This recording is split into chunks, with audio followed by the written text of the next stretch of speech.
I'll be reacting to Tokyo 24th Ward episode 12. I'll be watching it from Crunchyroll's website, and now I'll be starting my reaction in 1-0 go. Oh yeah, I'm pumped up for this. Ooh boy, this is gonna be a doozy right here.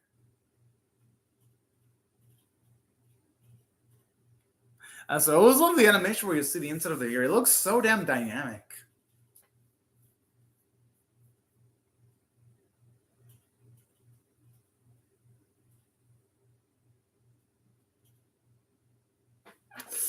Ooh, that's gonna be a rough ass ending.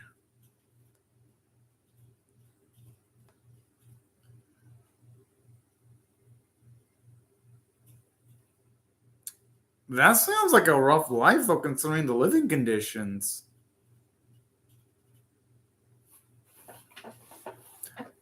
Okay, that doesn't sound so bad to start, but there is that iffy downside, though.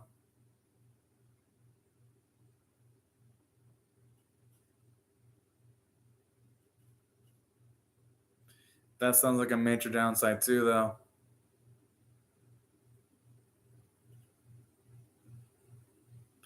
There's gonna be some. I mean, I'm gonna assume there's gonna be some kind of middle ground here.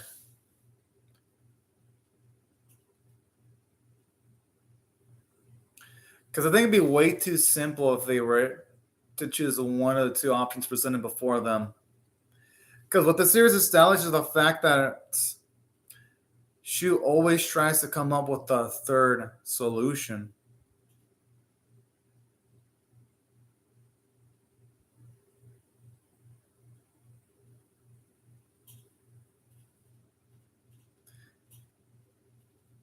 I mean, they should all see Asumi.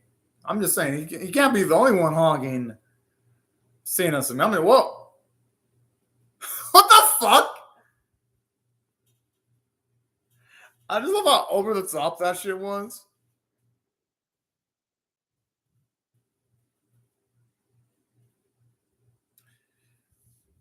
I'm pretty sure even if there was danger, Ren would be able to deal with it pretty easily. It's finally nice to get to see us the episode end off with our three boys actually finally working together.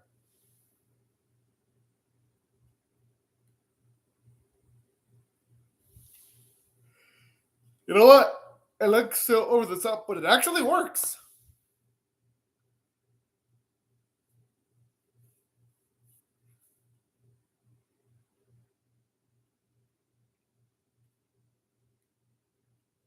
Hmm.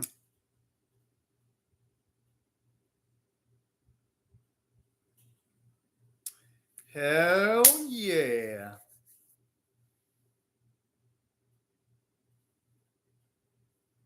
I mean, why wouldn't they want to come see her? Because they all have, she might be saying that, but deep down, whoa. But deep down, maybe subconsciously she does want to see him.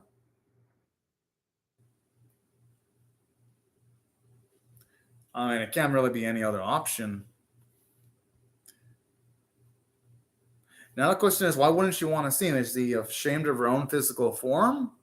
Because honestly, assuming his physical form ain't anything to be ashamed about, if you ask me.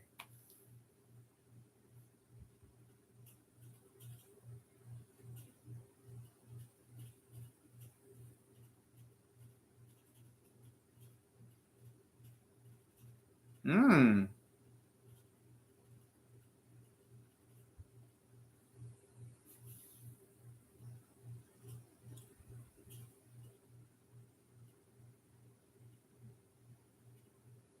Then again, recklessness does fit Shu's style, though. I like the slight Hollywood vibes when he has like the fucking slow mo. It looks damn good, though. Whoa! Yeah, you can definitely tell at the very least, even though the series, the middle episodes didn't look good visually, you can tell they saved their stuff for the first episode and the last episode of the series.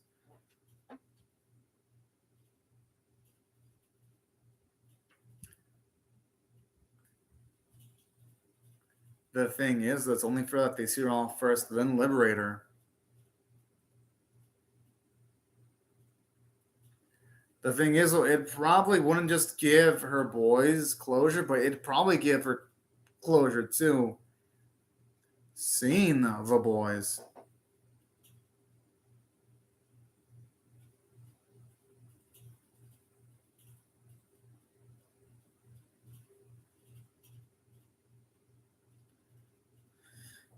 Whoa!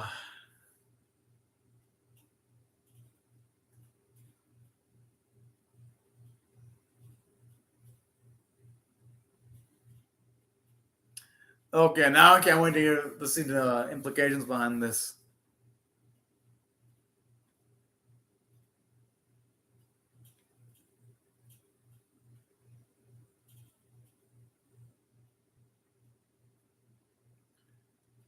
And the way he says that lie without a single hesitation shows you how much this man is in tune with the political game, being able to easily just give off a political answer like that.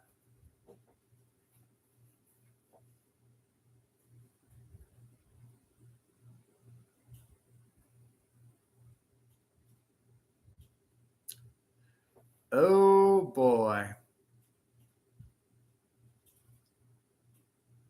Like oh man, that's some adorable voice acting there.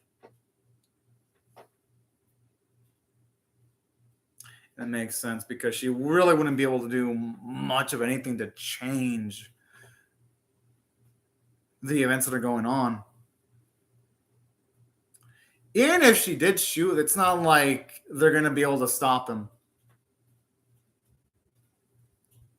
Damn!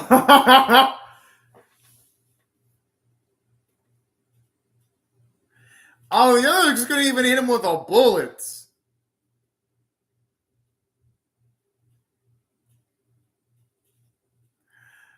I feel bad for Anna.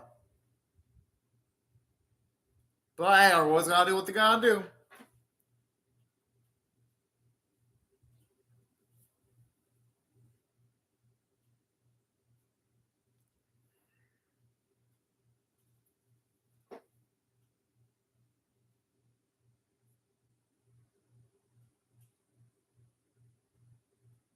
I mean, it makes sense she would be able to, also. It's just that Sudagawa doesn't fuck around.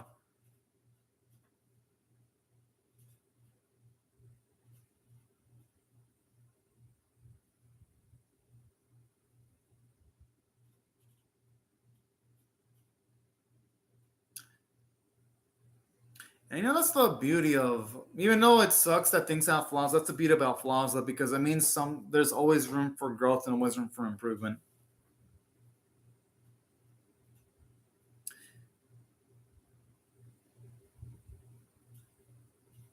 Hmm.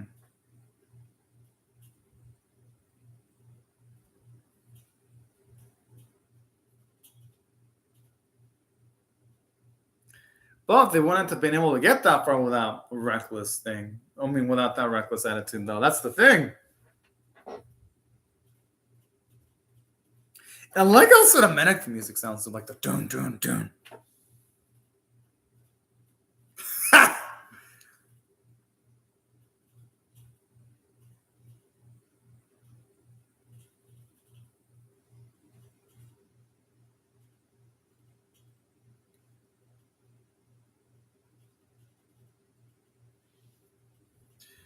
Well, because she should have a hand of at least making this major decision. That's the thing.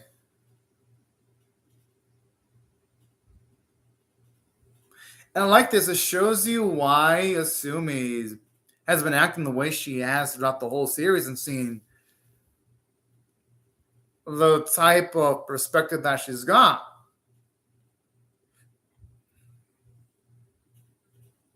And I like how it shows you flaws with Asumi because when she's alive, it shows you nothing but her positive sides. But now that we see her beyond her death, we see some of her negatives too. And I like this. It makes Asumi a better character. It's not like a fucking gunshot acting with like the sound effect. Whoa. But it wouldn't be Shu without the recklessness, though.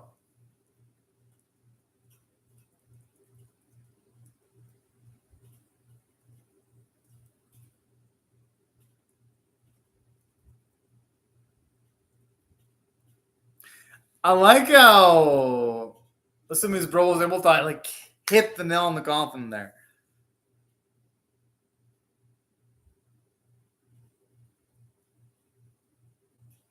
And not just that, this would allow her to move on too. Fully. Oh man, she was such a fucking sweetheart. That's what I dig about him.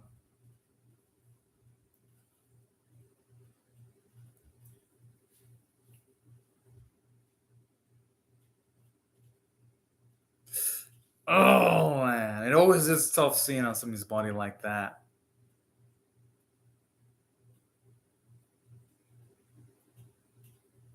And like this, you can tell the amount of pain they've got on their facial expressions, but they gotta do what they gotta do though.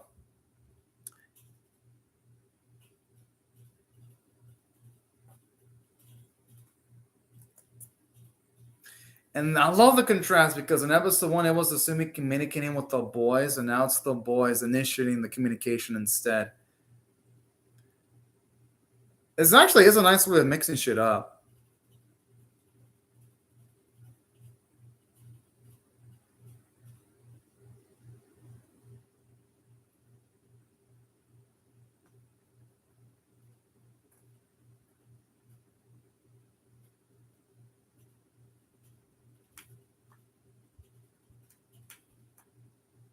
Oh. Yeah, when someone does lose a loved one, I mean, it's the truth, but it's realistic that when someone does lose a loved one, they fucking change.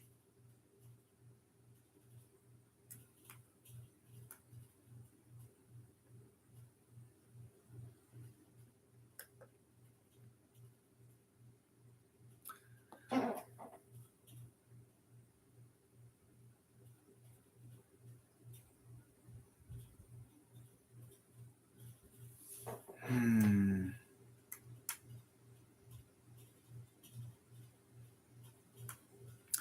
I mean, she has a point to there to a certain extent.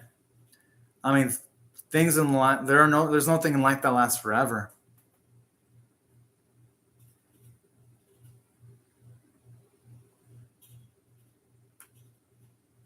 And honestly, she does deserve the rest in peace, though. She really does. Ah.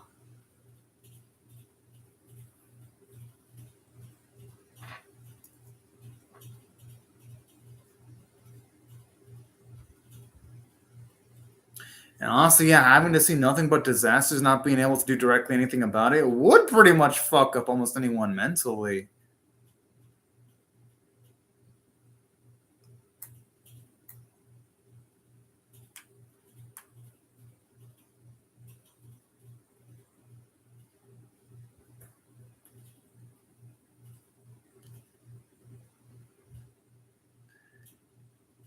I mean, you should have been thinking about this shit way earlier, though.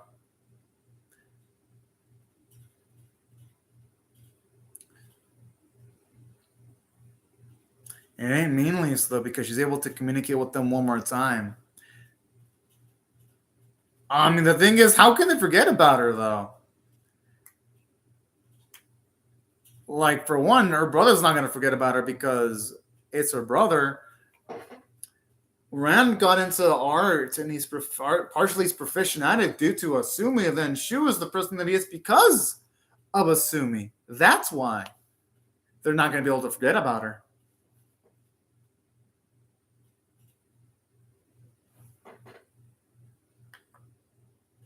Hmm.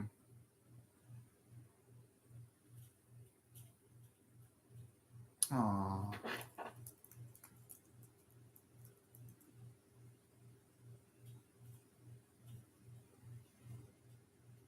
And how you can feel how earnest Shu is about all this.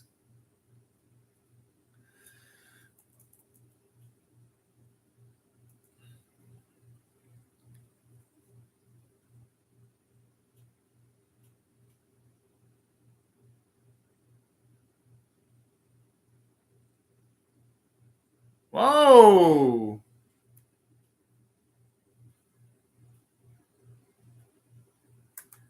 The thing is, though, in life, you kind of have to make the burden of taking on tough decisions.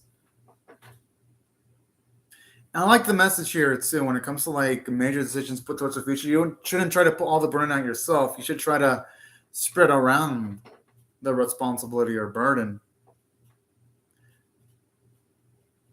I like this. I like the message here where yeah, you're not gonna be able to see all the. Damn.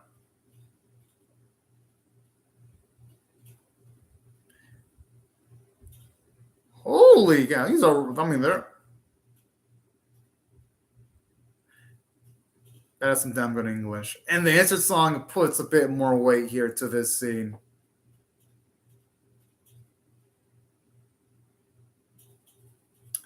I gotta admit, that's actually kind of touching.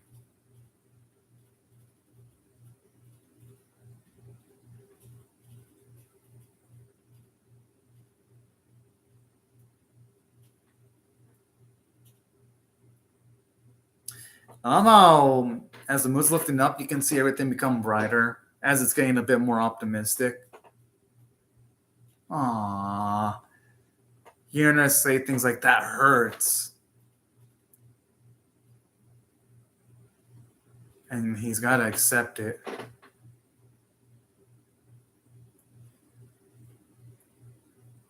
He's got to accept it.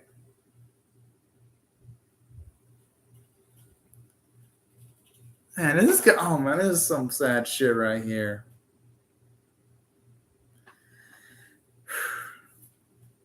The thing is, though,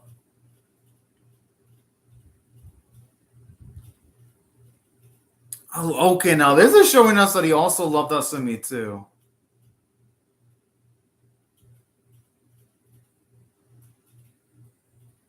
And then I think it's sadder because these two would have, no, they would have had a process relationship if Asumi didn't die. And I mean a romantic one at that. He's gonna say, I love you. Oh, man. That is so damn sweet. Man, this makes it more painful because, you know, it wasn't.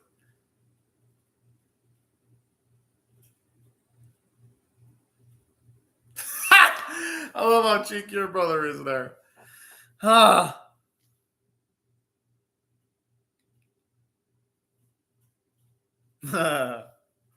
Oh, man.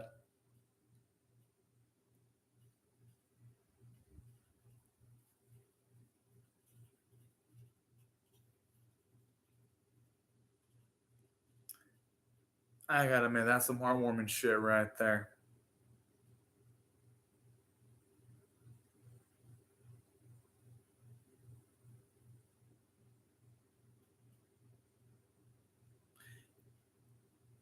And it's nice seeing all the people that Asumi's touched react like that too.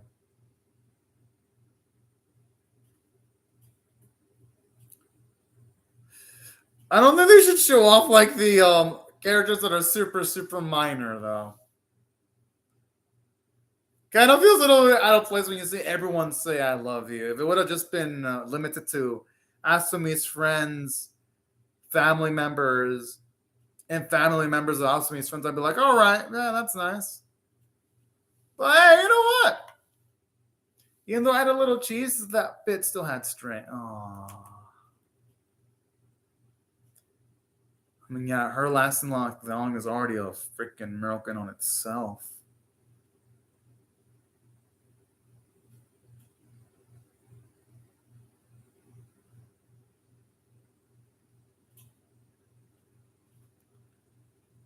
I mean, it's fair considering everything she went through.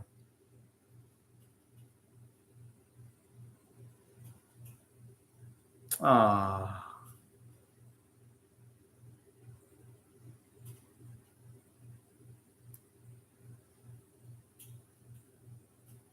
And you know what he does?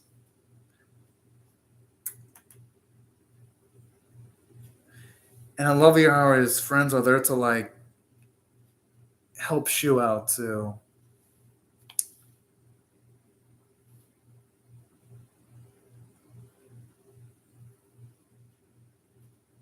I gotta admit, now this is how you do a goodbye sequence. And it's realistic too. I wanted to try to physically touch her. But to alas, no effect.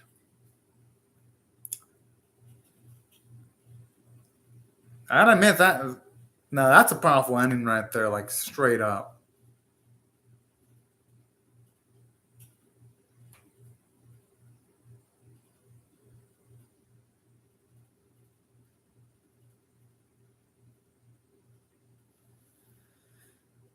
Woo boy. Oh, that's gonna be a long ass discussion there. But at least he's finally coming out clean though. I mean, that's actually a cute little photo there.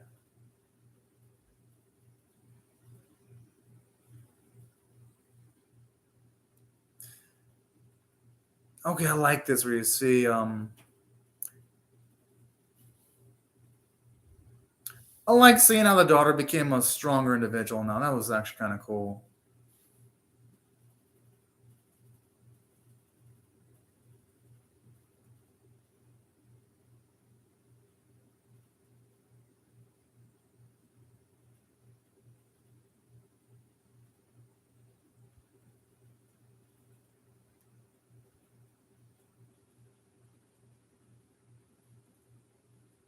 Oh. I don't think they didn't want to substitute for the Kane system.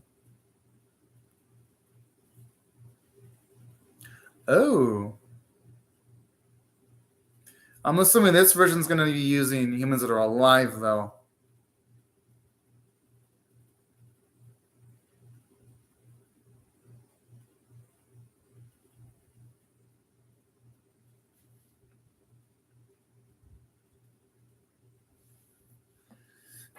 I gotta admit, this series is actually did a good job in wrapping everything up.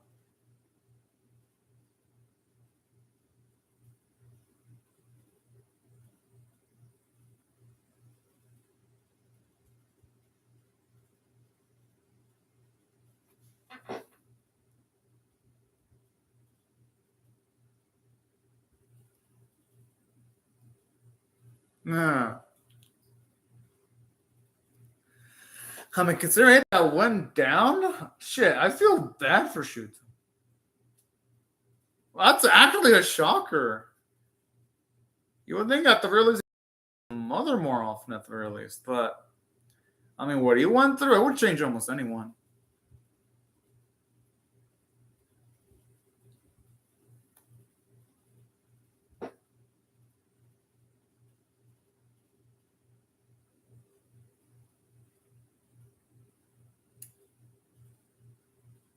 Yeah, that's a damn good message. Because yeah, your happiness it ain't based off external circumstances and how you handle things yourself. Oh,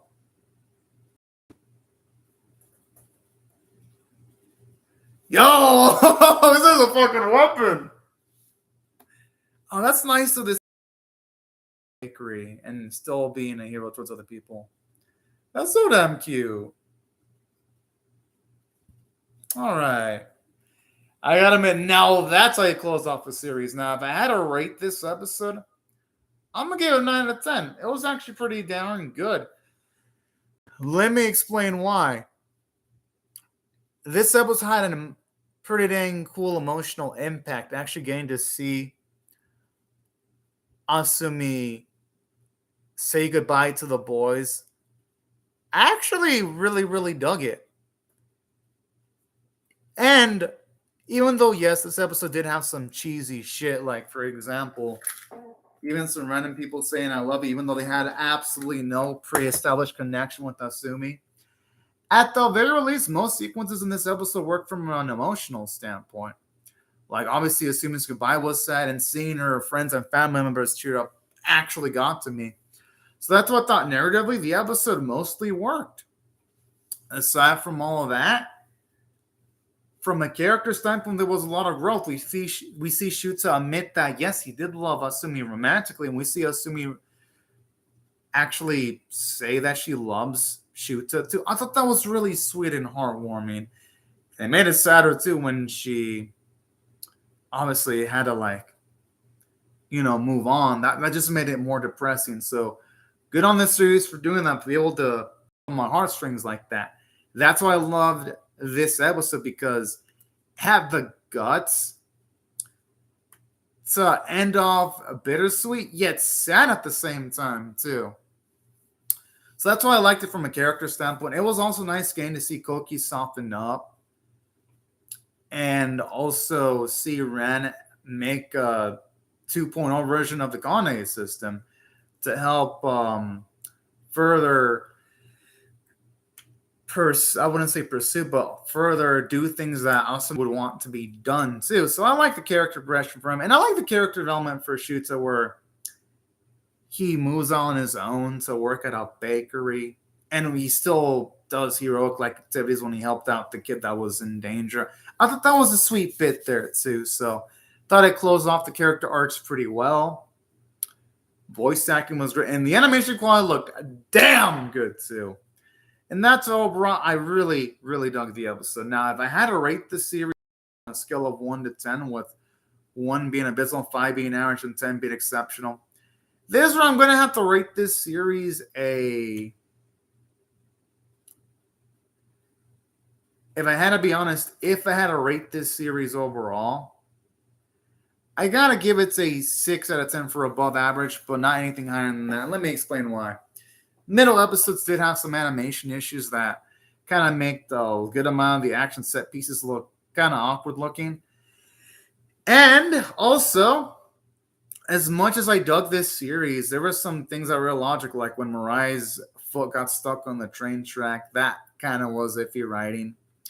Or even some of the bits in the earlier episodes too, how you've got sequences where you've got our boy Shuta doing larger-than-life things when he's jumping through all this debris, yet his body ended up perfectly fine without having much damage. Things like that kind of broke off a little bit of the immersion in the series sometimes. And also, aside from all this, you had this episode establishing that Mirai had some kind of a feelings towards Shuta, but it never really did anything with those feelings. It kind of felt like Mirai was just there in the series just to be there as a background decoration. And that's some of the downsides of the series. But overall, it had more positives going for it. I love how Koki was sort of a hard ass due to the loss of his sister, but eventually he softened up again. I liked his arc there. I liked the arc for Shuta too also, where his whole stance of being a hero was tested from start to finish, and I love how he dealt with adversity. And I like the bits with round 2, how he was tested. These were all pretty nice moments in the series. I liked Asumi as a character.